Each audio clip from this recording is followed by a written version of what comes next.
जैन साथियों, सभी सिरसा के पत्रकार साथियों का धन्यवाद। साथियों, आज सिरसा बेरोजगारों की बारात का न्योता देने के लिए आए हैं। ये बारात 14 जनवरी शनिवार को रोहतक मानसरोवर पार्क से बीजेपी के राज्य कार्यालय तक जाएगी और इस बेरोजगार की बारात का जो बारात प्रोग्राम है ये शनिवार दिनांक 12 बजे है। इसमें भाती है गूंगा विपक्ष, इनको बाती बनाया गया है। लंच है सरकार के झूठे आश्वासन, तो अपना खा पी के आना है, ये ना सोच का है कि बारात में कि कुछ खाना पीने का भी मिलेगा। बारात की चढ़ाई 12 बजे, फेरे हैं, सीएम की मर्जी है। जो दुल्हन है वो है सरकारी नौकरी और समाधान, जनता की समस्याओं का समाधान।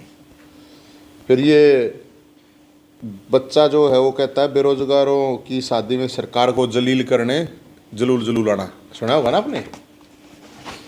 और ये दहेज नहीं है, इसमें दहेज नहीं चाहिए है, ये डिमांड है। जो वैकेंसीज खाली पड़ी हैं उनको भरो, सीईटी क्वालिफाई करो ताकि दूसरा पेपर भी बच्चे दे सकें। सीईटी का रिजल्ट आया है। और एचटेट आजीवन करो, दूसरे स्टेट ने कर रखा है। खेल कोटा एबीपीजी कोटा बहाल करो, ग्रुप सी से कोटा खाली कर रखा है इन्होंने। हरियाणा में जो नौकरियां हैं पहला हक हरियाणवी का होना चाहिए। दादा दुलीचंद जो सरकार का फूफा है उसको थापा लगाई में वो जो बुजुर्गों की पेंशन काटी गई है, विधवा विकलांग की जो पेंशन काटी गई है वो मांग है। कर्मचारियों की पुरानी पेंशन का मामला है जहाँ कच्चे कर्मचारियों पक्के का बात है। और कुछ दिन पहले मेरे को जेल में डाल दिया था इन्होंने, तो जेल में डाल दिया था। तो सबसे पहले तो मैं जेल मंत्री से एक रिक्वेस्ट करूंगा, मानवता और इंसानियत के नाते मैं उनसे ये रिक्वेस्ट करूंगा कि भाई कम से कम जो जेल के अंदर कैदी हैं 70% जो लोग हैं वो निर्दोष हैं, तो कम से कम सर्दियों में नहाने के लिए गर्म पानी, क्योंकि मंत्री जी अगर खुद नहाते होंगे वो गर्म पानी से भी नहाते हैं तो थोड़ा एहसास करके देखें इतनी सर्दी में नहाने में, तो ठंड में कैसे नहा पाते होंगे वो लोग।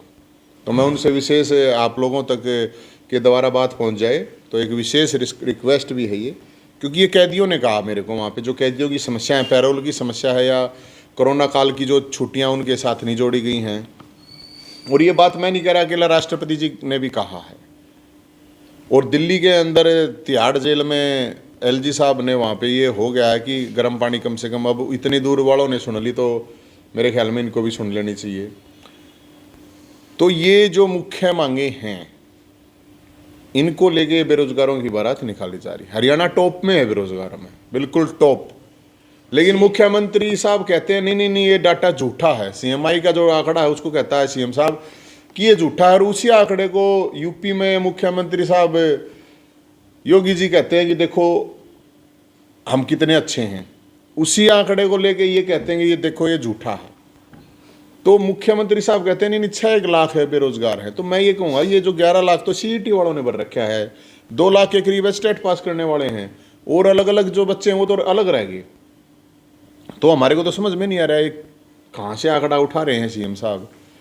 अब एक बड़ा इशू है, इशू ये है कि बेरोजगारी जो है अकेली बेरोजगारी नहीं लेके आती, बेरोजगारी के बाद नशा आता है। सिरसा तो वैसे टॉप में है नशे में, बेरोजगारी के बाद नशा आता है, नशे के बाद क्राइम आता है।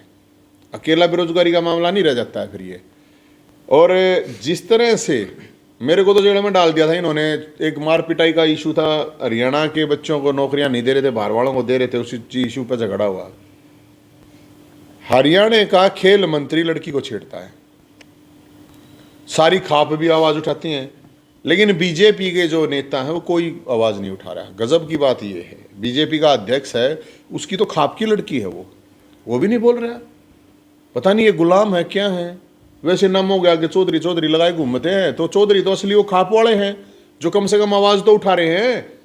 और गजब बात है कि मुख्यमंत्री साहब कहते हैं आरोप लगाने से कोई दोषी नहीं होता। अगर मुख्यमंत्री जी की ये बात मान ली जाए तो फिर जो जेलों में आरोपित हैं उनको सबको बाहर किया जाए, वो तो आरोपित ही हैं। मुश्किल से 20% लोग हैं वहां पे जो अंदर जिनको सजा हो रही है, बाकी मैक्सिमम तो आरोपित ही हैं। मुख्यमंत्री उसका बचाव करें। हम ये कह रहे हैं मुख्यमंत्री साहब से कि भाई आप एक बात बताइए सीएम साहब, अगर यही लड़की आप लोगों की किसी की रिश्तेदार होती और नवीन जयंत पे आरोप लगा देती तो क्या मुख्यमंत्री यही बोलते, या नवीन जयंत जेल में होना था? तो हम ये कह रहे हैं इनका दोनों का नार्को टेस्ट करवाओ, खेल मंत्री का भी, उस लड़की का हाई कोर्ट के जज से करवाओ। ये तो बहुत शर्म की बात है ना। पूरे देश में कितनी बेइज्जती होने लग रही है बताओ। अगर हरियाणा का खेल मंत्री छोरी छेड़ है, बताओ, लड़की को छेड़ता है। तो इसके अलावा अभी एक और आप लोगों ने देखा होगा, एक और इशू है। अभी सीएम साहब कहते हैं कि SYL हमारा हक है, 19 तारीख को सुप्रीम कोर्ट में उसकी वो है। तो ये बताओ, SYL के लिए हनुमान जी आएंगे, राम जी आएंगे, भोलेनाथ आएंगे, कौन से भगवान को आना है? सुप्रीम कोर्ट तो फैसला दे चुका है हरियाणा के हक में, इम्प्लीमेंट करवाना है सेंटर गवर्नमेंट में। सीएम साहब को नहीं पता हो तो मोदी जी प्रधानमंत्री हैं, सेंटर में ही नहीं की सरकार है, लेकिन राजनीति की जा रही है और कुछ नहीं किया जा रहा। और इसके अलावा एक और बहुत बड़ा शर्म का विषय है मेरे हिसाब से। तो अब चौटाला गांव के लोग पैदल निकलते हैं यहाँ से, 8 साल की बच्ची भी है उसमें, 80 साल की बुजुर्ग महिला भी है, कि एक डिलीवरी के लिए डॉक्टर नहीं है वहाँ। मतलब जो मेडिकल फैसिलिटी हैं, चौटाला गांव जो देवीलाल जी ने उसको स्थापित किया था उस हॉस्पिटल को, उस गांव से कम से कम 15 कम से कम बताते हैं मंत्री, MLA, MP तक निकले, मुख्यमंत्री तक निकले। आज भी 5 लोग विधानसभा में हैं। तो जब आज भी 5 जिसके आदमी विधानसभा में हैं, वो उसके बावजूद उस गांव में सुविधाएं नहीं हैं, तो ये तो मेरे ख्याल में कुआं जोड़ देख के कहीं डूब डाब जाना चाहिए मेरे ख्याल में इन लोगों को। इससे शर्म की और क्या बात होगी भाई? जब चौटाला गांव की हालात ये है गांव में कि वो बता रहे थे, और भी कई इशू बता रहे थे, पानी का भी इशू बता रहे थे, तो फिर दूसरे हरियाणा के जो और 6000 गांव हैं उनकी हालात तो बहुत खराब होगी। फिर इनके मंत्री हैं वो कहते हैं कि सरपंच जो है ना वो तो बेईमान है। ये सरपंच मतलब मंत्री हाथ में तो 5 करोड़ रुपए दे दे सरकार, 10 करोड़ रुपए तू करवा अपने हिसाब से, और एक सरपंचों को 2 साल तक गांव का पहले पैसे खागी, और सरपंचों को 2 लाख रुपए कह रहे। 2 लाख रुपए में तो बाथरूम भी ना बने। ये कह रहे हैं कि सरपंच बेईमान है। कैसे कह रहे हैं भाई?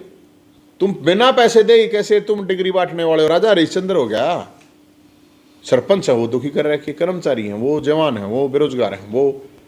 अब सीएम साहब ने ये बारात, बेरोजगारों की बारात से डर के 1-2 दिन से बोल रहे हैं वो, अगर मैं 6 महीने में 50,000 भर्तियां निकाल के भर्ती कर दूंगा।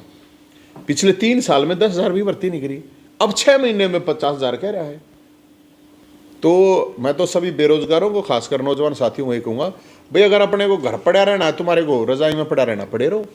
अगर अपने हक के लिए सड़क पर आ जाओगे तो तुम्हें नौकरियाँ मिल जाएंगी, नौकरी मिल जाएगी तो शादी भी हो जाएगी, नहीं तो अपने ऐसे ही धक्के खाते रहो। नहीं, वो उन्होंने कहा तो है 50 लाख दुल्हन होगा, 50,000 दुल्हन होगी तो कही है उसने, लेकिन मैं कह रहा हूँ 5 लाख जब वैकेंसी खाली हैं तो 50,000 दुल्हनों से बात तो नहीं बनेगी ना। 50,000 की तो उसने हाँ भरी है, लेकिन घोषणा है, घोषणा वादे हैं, वादों का क्या भाई? वादे तो हर 3 साल से करते आ रहे हैं। हमें तो डिलीवरी चाहिए, वो डिलीवरी है ही नहीं।